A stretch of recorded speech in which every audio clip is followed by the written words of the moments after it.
এবার বাংলার পর ত্রিপুরার করবুক গোমতী ত্রিপুরা থেকে যে আমরা যোগদান দেখতে পাচ্ছি, মোথা দলের 15 জনেরও বেশি ভোটার থেকে নেতা সিপিএম পার্টিতে যোগদান করেন।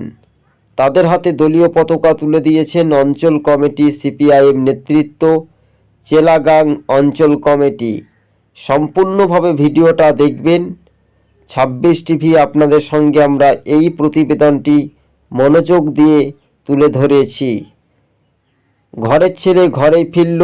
উত্তর পূর্বে রাজ্যে ত্রিপুরার যিনি রয়েছেন রাজ্যের রাজ্য কমিটির সম্পাদক জিতেন্দ্র চৌধুরী, তিনি বিধানসভার বিরোধী দলনেতা। তিনি স্পষ্টভাবে জানিয়ে দিয়েছেন যে আগামী দিনে সিপিআইএম পার্টি কতটা স্পষ্টভাবে নিজেদের গড় দখলে আসবে কি, এটাই সময়ের অপেক্ষা। জনজাতি ভোটাররা একের পর এক ফের মোথা দল ছাড়ার হিড়িক বা ঘোষণা বলাই যেতে পারে। তারা কিন্তু নিরপেক্ষতা বজায় রেখে কতটা স্পষ্ট হবে দর্শক।